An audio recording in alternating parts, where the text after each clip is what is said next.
कैलाश पर। शंकर भगवान बोले अब तुम घर की बहू बनकर आई हो, मेरी अर्धांगिनी बनकर आई हो, तो अब तुम इस पूरे घर को जमाना, सेट करना, पूरे घर को अच्छा बनाना, ये तुम्हारी जवाबदारी। पार्वती जी ने कहा इतना बड़ा कैलाश और मैं जमाऊं? तुम अकेली नहीं, ये गण है ना इतने सारे, इनके साथ मिलके जमाओ। पार्वती जी बोली ऐसे गण खाए पिया पसर गए,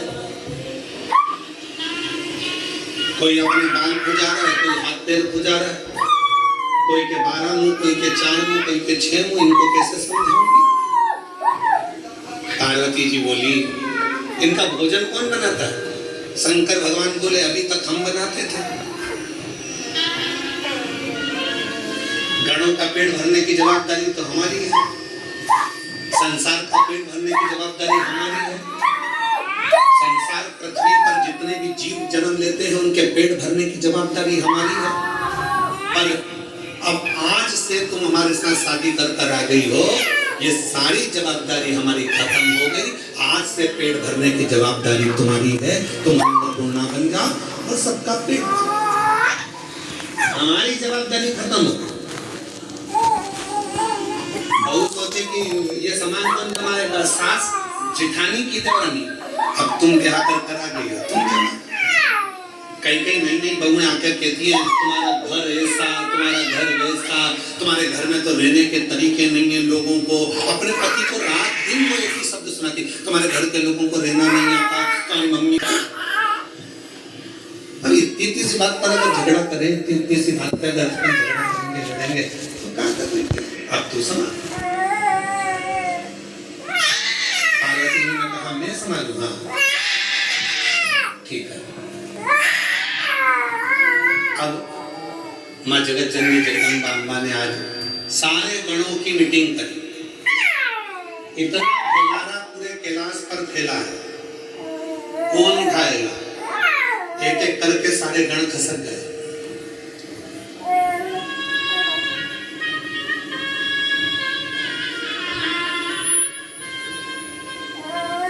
कौन उठाएगा?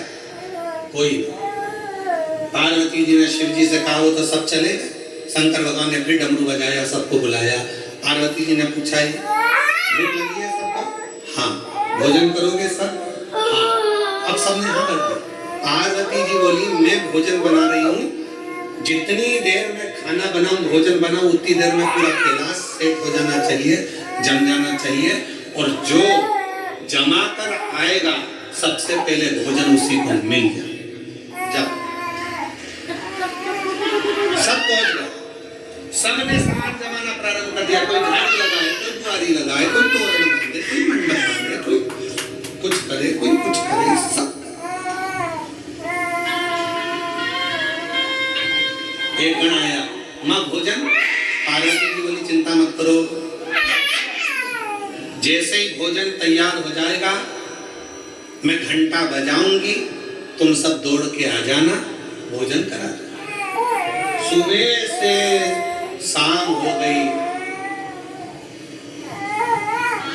अब जो चंद्र शिव जी के मस्तक पर विराजमान था वो भी पार्वती शंकर जी से कह रहा भूख लगी है। शंकर भगवान बोले करता हूं,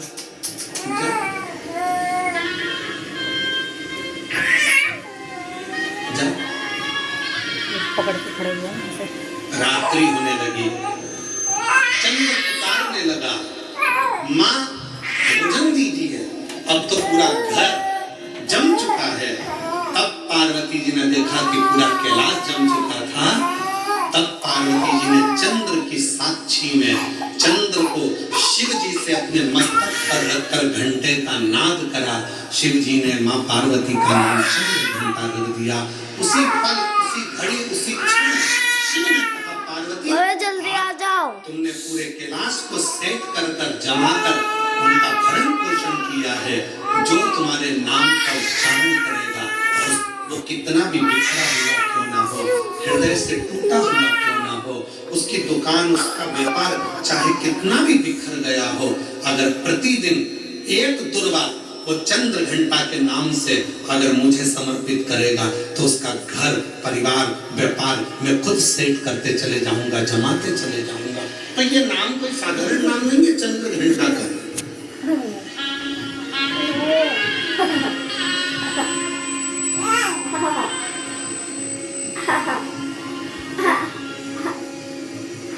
आस लगाना छोड़ो।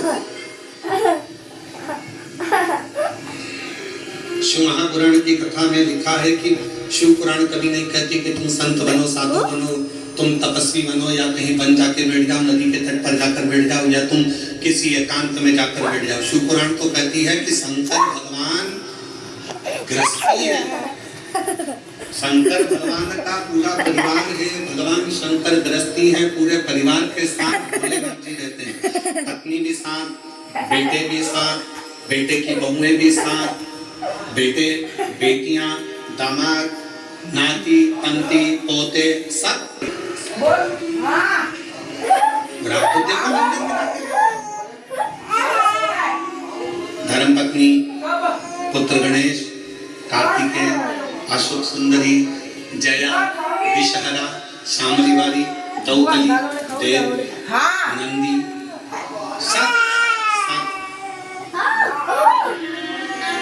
और यहाँ तक शिव जी के परिवार में पुत्रों की बहुएं भी रिद्धि और सिद्धि भी साथ में, वो भी साथ।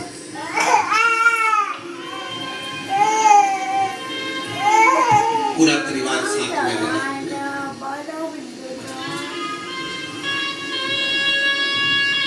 और किसी 33 कोटि देवता में एक देवता का नाम बता दो जो पूरे परिवार के साथ रह रहा, जिनके बच्चे भी साथ में रह रहे हो, पोता पोती भी साथ रह रहे हो, रिश्तेदार भी साथ रह रहे हो।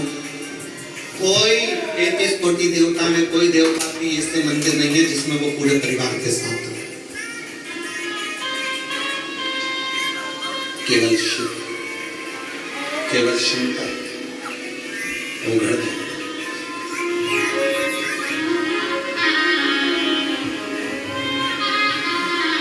क्यों? एक बार माता लक्ष्मी जी ने भी भगवान विष्णु से पूछ लिया था कि शिव जी का पूरा परिवार एक साथ में है, शंकर भगवान का पूरा परिवार एक साथ में है, ये क्यों?